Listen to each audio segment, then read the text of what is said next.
What's going on there, everyone? And welcome back to another video from the Demon Overlord.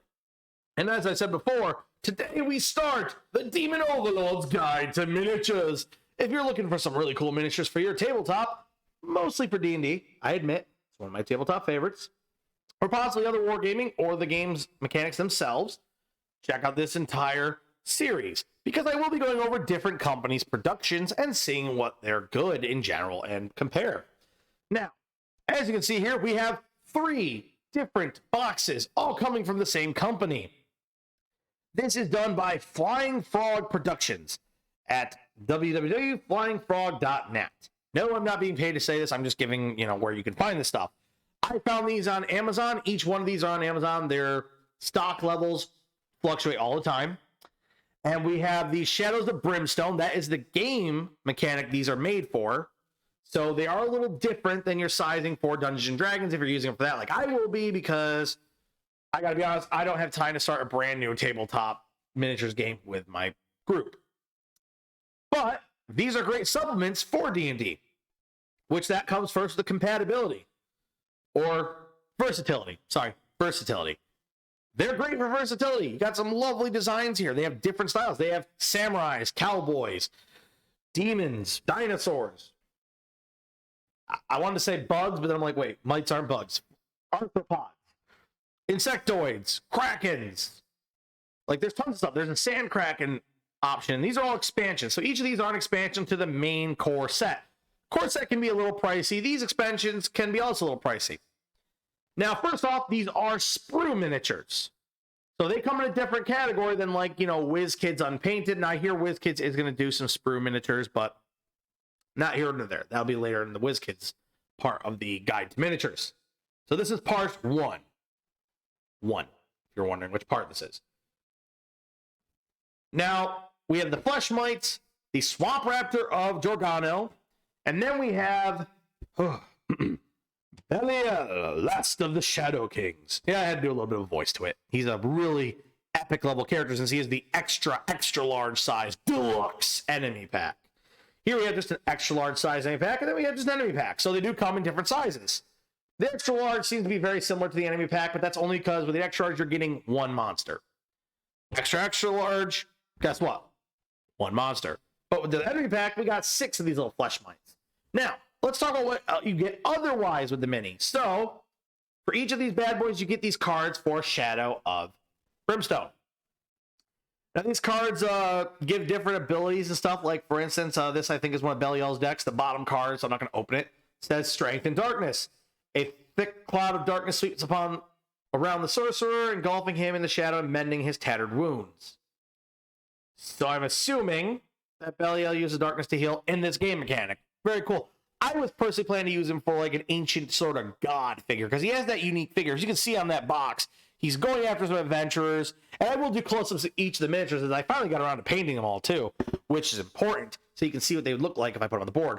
Belial, though, on the other hand, does come with some tokens for his, and it has a little like name for him. We got some number tokens on one side. They have like burning markers, and then we got these lost soul token, a book of the lost, and these can actually be useful for D&D as well. You might be thinking, how? Well, if you're using a battle map or some terrain, you could set these little tokens in spots like this. Can be a trap token, this could be a burning token, like, because it says a burning marker. You could set that down underneath the other token or set it on a spot under a board and say, and of course, you draw this out ahead of time, you mark it down on the drawing, like you put like a tiny X or something or a line across it, and the players, and always do a different symbol so that way your players never know what's what. And even throw them on just random spots that you don't know. Like I said, just, you make a nice little X on your overhead and you're like, or you just randomly throw it at them where you're like, yeah, you stepped on it. Close enough. But, so, that's cool. These are nice little additions for a game. Like I said, when I did the Journey to the West review, those are really cool. And now, each of these do come with a nice little enemy pack Swamp Raptor details. Like this is the Swamp Raptors, for instance. It also does have the painting guide on the back. And this, like, of course, uses obviously their version of painting. I'm guessing Flying Frog Productions must have their own paint line, because there's like Serpent Skin, Desert Yellow, Shadow Black, Soft Tone Ink, Fang Bone, Dark Flesh. And theirs, they made more of like a brown dinosaur. Yeah, I didn't go that route. I kind of made mine more the green dinosaur for that classic feel. What can I say? I'm a bit of a sucker for the vintage stuff. Here's the large card information for, say, the Swamp Raptor. Very big. It's got, like, the movement, escapes, health, defense, XP, which, of course, you can always make up these and use these for... It's got an initiative of 7. It's extra large. Okay, I just want to check. I thought something was out there. Has a legendary side and then a regular side. So, for the brutal Swamp Raptor and then the standard Swamp Raptor. And I think they both have regeneration, so that's pretty cool for a creature every generation. They have terror and stuff for the brutal side. They have differences. The young Swamp Raptor card, we got this is the epic cards. So for instance, a young Swamp Raptor, I'm not going to open it. It's like a young Swamp Raptor is initiative +1, only melee to hit +4 or 4+, and has a base health of 25 instead of 40, +5 per hero. And the young Swamp Raptor is the same for all number of heroes. Oh, okay. I'm guessing it's stats for if you want to use it for a young Raptor instead of an adult. Which, if you have D&D Raptors, the medium class Raptors, those are probably good to use for young. We go to the Flesh Bites, or the Flesh Mites. I want to keep saying bites. I don't know why. But these little tentacle guys, they have their own little thing. Painting guide once again. Let me read this here. Of all the parasitic creatures that dwell inside the belly of the beast, the Flesh Mites are one of the most numerous and notoriously difficult to kill. Not bad for a good sentence, they have cool sentences like that, and of course, when I give emphasis, it makes it kind of interesting. Now, these large crustaceanish tentacled arachnids are pretty aggressive looking. You could use them for Hell campaign, the Raptor, Giorgano, if you're over in Tomb of Annihilation type area, or a Tomb of Annihilation game, this would be a great supplementary creature to throw in there. Flesh Mite cards for both that and brutal Flesh Mites. They're only size medium, which I think what's their base size? They all have different base sizes. So for instance, the Raptor is on a 60 millimeter base. The Flesh Mites are on a 30, so I would make these medium size, large size. Probably Gargantuan, because he's on a 90 millimeter base. So that's close up to Gargantuan. Flesh Mite cards. Let's see what we got here. One thing I noticed, the Flesh Mites, I think you actually could keep if you did use them. They have an ability. Let's see if I have it on here. There it is. They have the Tough ability. Immune to critical hits. I would be sneaky and keep that, because these creatures don't have a ton of health. But it would be very interesting for that player of yours who goes, I roll, I get a 20, time for critical. No, just 1 damage dice, please. What? But DM, I got a 20. Yeah, but unfortunately for you, these things have a resistance. Now, unlike them, Belial being a high-level type of bad guy, really big stat card here for his card. And then he has this lovely little booklet of information. He's got some stuff. Goodness gracious, he's got some nice artwork going on here. Like art pages, cool little pictures. He has a build guide on the back, which I didn't see a build guide for the others. Yeah, other different stuff. I think there's a female version of him for some reason. In one of the artworks, it shows him more... in one of the artworks, it shows him having tentacle face, which is weird. And then there's the Avatar Belial, which could be a mission. Your characters maybe deal with the Avatar, not the main god. So since he makes avatars, you could use this guy for a god in D&D since he has an Avatar stat block on here. So we got the Brutal, and then we have Belial, the Legendary. Okay, because the Legendary encounter, Epic encounter is different. Okay, I understand that now. He has the Key of Defiance, which is a pretty cool key that does hang around his neck. Unspeakable Terror, Endurance, Massive Wings, blah, blah, blah, Scourge of Worlds. I even went to the effort of slightly drawing a little filigree on his sash because this guy was worth the effort. Now, in this one, I think he's a fire type, but in reality, if I use him for DD, I gave him golden armor because I think it just made him look more interesting, where you're like, man, he's wearing these desert yellow rags, but yet he has golden armor. What could that be? Like I said, maybe at one point I might even do a lore video of how I plan to use him for D&D, so if you ever a boss idea or something like that. Anyway, let's get to the minis themselves, because we've seen enough of the books. Like I said, these guys come on Sprue, so you got to cut them loose, cut off any of the flash, and then you basically got to set them together. All of them are pretty easy. Belial here, the most interesting part is getting all of his sash pieces on his lower body, and the back was pretty easy. The wings are easy. The arms are a little bit irritating. You got to kind of slide them under and then slightly turn as you do that to make them lock into place. But once they're in, though, they're really easy. I mean, like, super glue that bad boy and you're off to the races. You're good to go. There ain't no problems. The other ones, the Raptor, I accidentally broke my leg at the Raptor once and I had to fix it. That sort of sucked. But let's get to up close, shall we? And we'll do some comparison to some like medium class hero-esque characters, and we'll see how they would look going up against them. So let's start off with the Flesh Mites first, since they are the smallest. So here, for instance, we have the Flesh Mites, and here we have 4 just adventurers coming in to swing at their hammers, slice their daggers, use their magic, and strike with paladin smashing. Now, as you can see, these guys are a little bit beefier than your standard adventurer, but I'd say they're still in like that range of being chunky medium, as I like to put it, because as you can see, they have very big, strong shells, the tendril face similar to mind flares, and then I gave them like that purple backside just because I made it so not all their bodies armored. Now, I would definitely say sneak attack could still work on these guys because they do have that fleshy backside, so a little weak spot. Like I said, I didn't want them to be too overpowered for something so standard and simple. And as you can see, the paint jobs are very simple. I actually went with a runic purple, which is a Reaper Bones colored purple instead of the Reaper Bones paint. And then I mixed it with a little bit of, what was it, Elven Flesh, then hit it with some tones or some flesh wash with a little bit of like a dark tone to get those shadowy, what I like to call the shell ridges, and boom, you basically are good. Now, I would actually add another layer. I didn't do it because I wanted to make sure they were sealed first. I will do it later, but what I plan to do is actually add a little bit of glistening blood, and then I'm going to actually give their tendrils there a little bit of a glaze with the Citadel glaze. One of the few things I actually like from Citadels are actually their glazes and their glosses.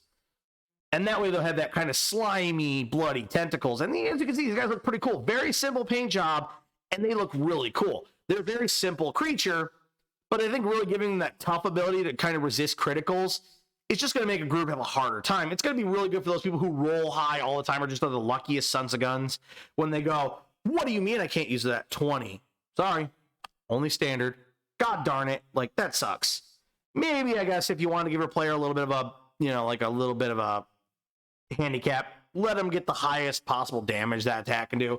But like I said, these things are very weak, even if you did that. Like, I'd say maybe if you give them a high AC too, because, I mean, these things are really strong. I'd give them like an 18 AC, like, or even a 17. They're pretty solidly built. Like, your weapons are usually going to bounce off. Maybe also a resistance to bludgeoning or resistance to slashing and piercing, maybe. Based on what these things look like, I'd say piercing and slashing resistance, maybe more damage, maybe not to, but maybe only resistant. Like, maybe even immune to, here's one. Immune to slashing, as you can't really seem to get at a spot for them. Or, sorry, hold on. I'm trying to think. you know what? Like, just give them resistance to all types of damage, non-magical especially. Or even 2 magic damage. That'd be pretty interesting. But, like, spells are normal damage.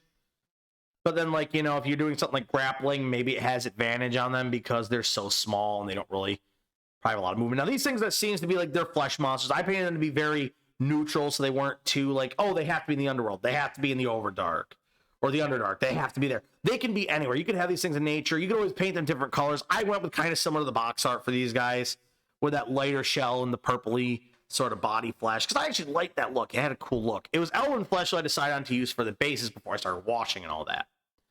And these guys are ready to go. They're ready to mess up some adventures with that awesome critical blocking ability. I'll probably beef up their health points a little bit more because they got to have some more health point beef so they're not like completely worthless. But not too much that they're basically like a scourge of the Underdark that they can kill you one-on-one.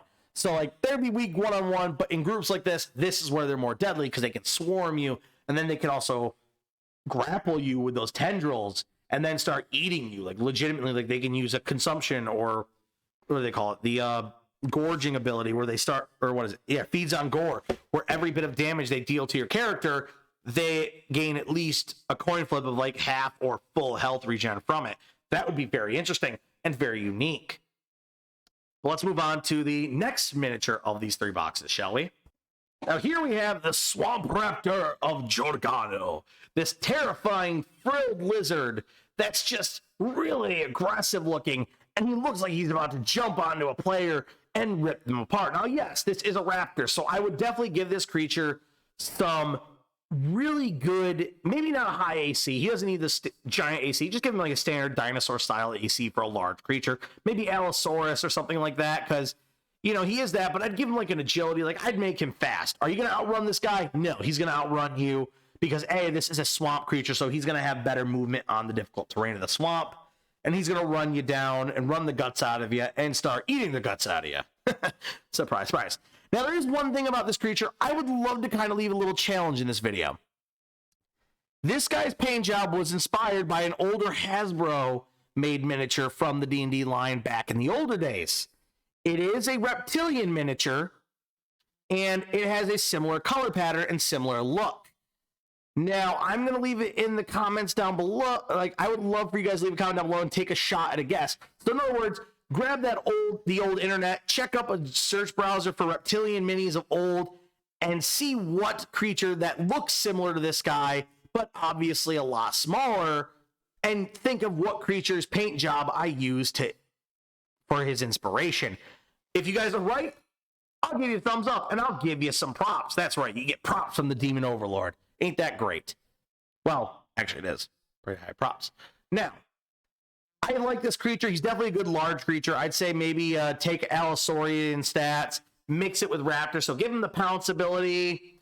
Give him like maybe the grappling bite type thing like an Allosaurus might have.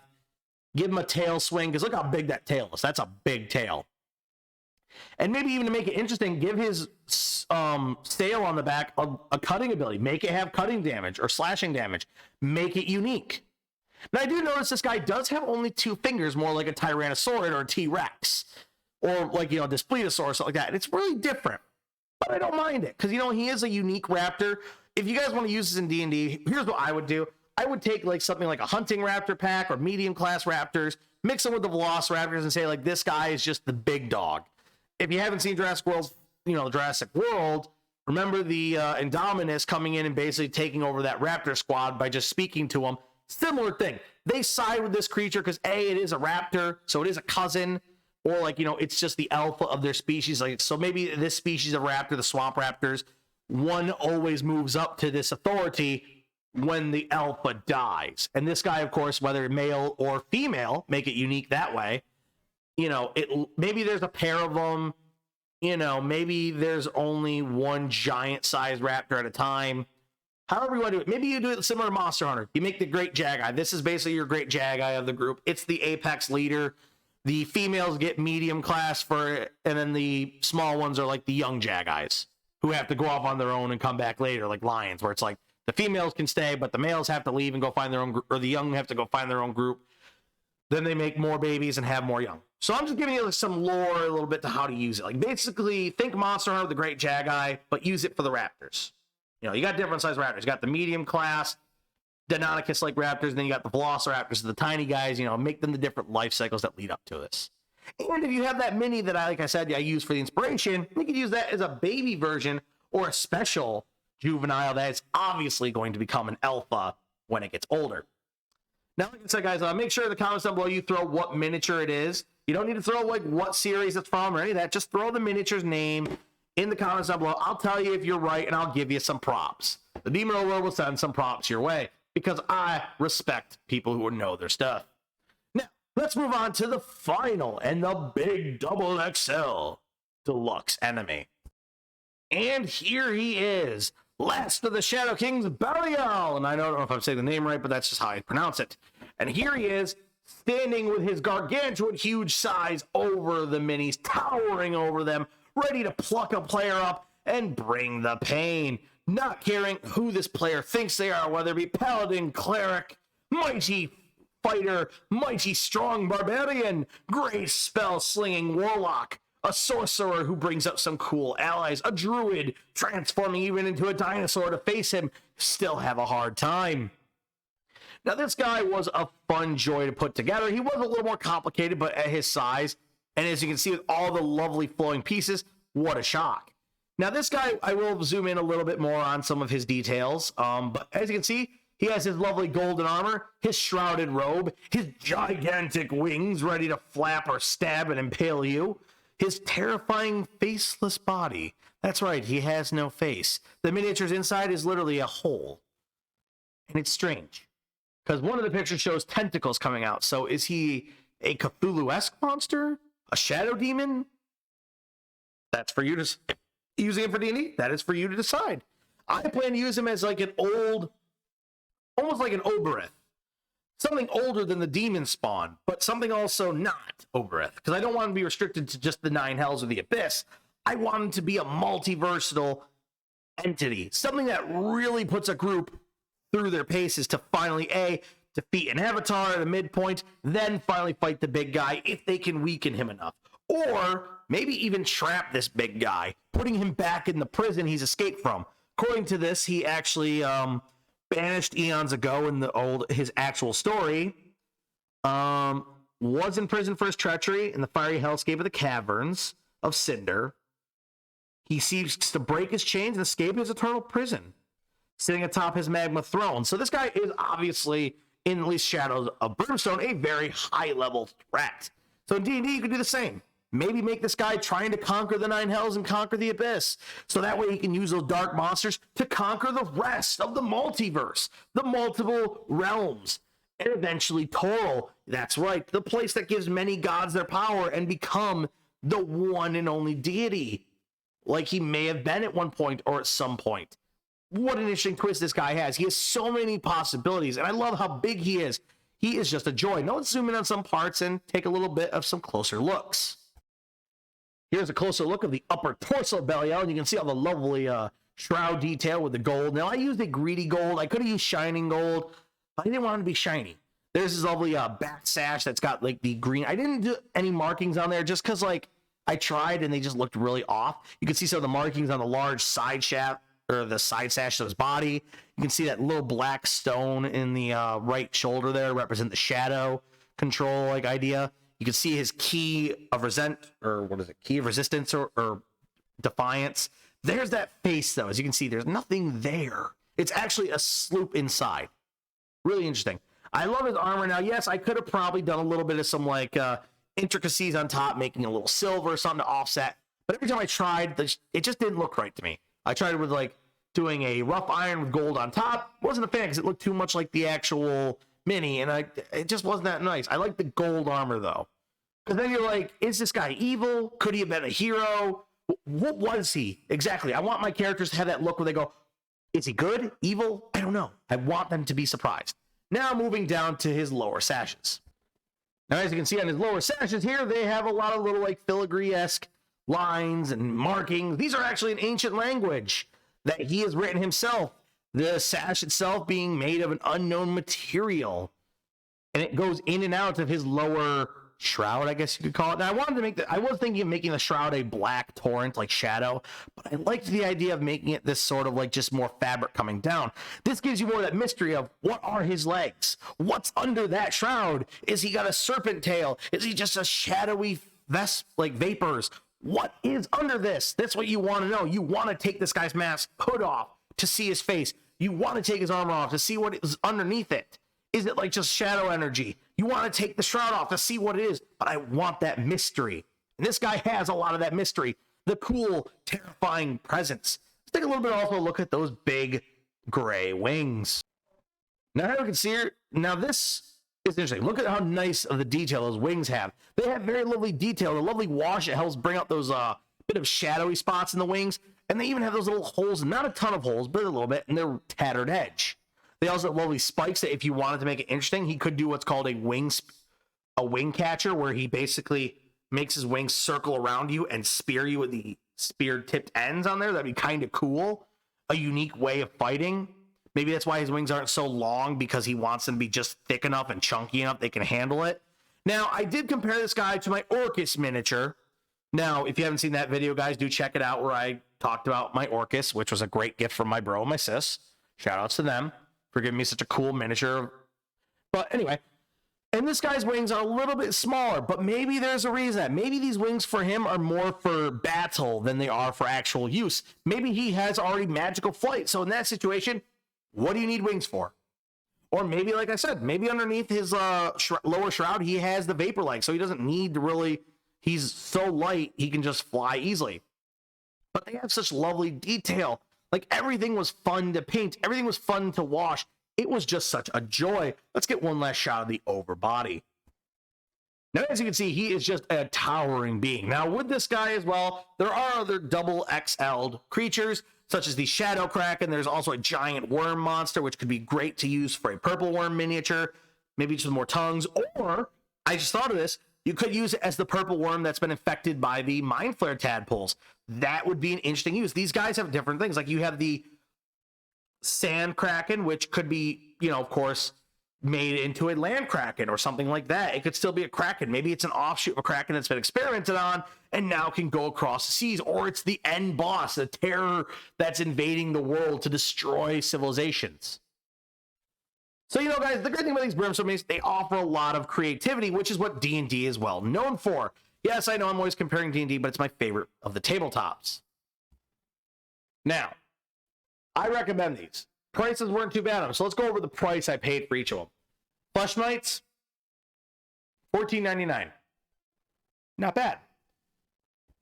Raptor of Giorgano from the Swamps, $19. So around $20. And then this big guy, he was around $30. But based on how big he is, as you can see here, and how beefy this boy is, he's like a premium miniature. He's like those unpainted dragons from Pathfinder. He's a big boy, and I think he's worth it. Even if you used him as only a huge demon lord or something like that, he would still be a really epic miniature. Mine, I got to do some more work into what I'm going to use him for, but that's the great thing about the Shadows of Brimstone. They have such unique bits. You could have a cowboy character that your group could use. You could have a samurai. You could have other stuff. There's just so much, like how Reaper Bones does it with so many options. These guys offer another option. Now, they are Sprue Miniatures, so they are hollow on the inside, so be a little careful. If you want to fill them with some object or fill them with some type of material to make it so they're a little bit thicker and heavier, you can do that. Not a big deal. I didn't, just because I didn't feel like doing that. But these are really great miniatures. I definitely would recommend. These guys have a lot of potential. I don't know if the game is still active anymore, but I mean, they're really cool. They're easy to assemble. And then you get the awesomeness of painting them however you want to make them usable for whatever game mechanic. So these are really good. Now, anyway, guys, stay tuned for part 2 in the future. If you haven't subscribed to the channel, make sure you do so and set that bell notifications to all so that way you're not missing out on any of my videos. And if you're trying to follow along on my Guide to Miniature series, you don't miss the next video in the line or any of the other ones in the future or any other videos I happen to throw out in between, such as like a review video for, I don't know, action figures or more miniatures. And also, guys, make sure you Shadows of Brimstone smash the like button. Or as you could say, Shadow King smash the like button. And if you have any comments, questions, or concerns, throw those in the comments down below. I love hearing back from my audience. And make sure you share the video, guys. It helps the channel more than you know with all this stuff and above. Anyway, guys, I'm looking forward to seeing you next time. Have a great one, and bye-bye.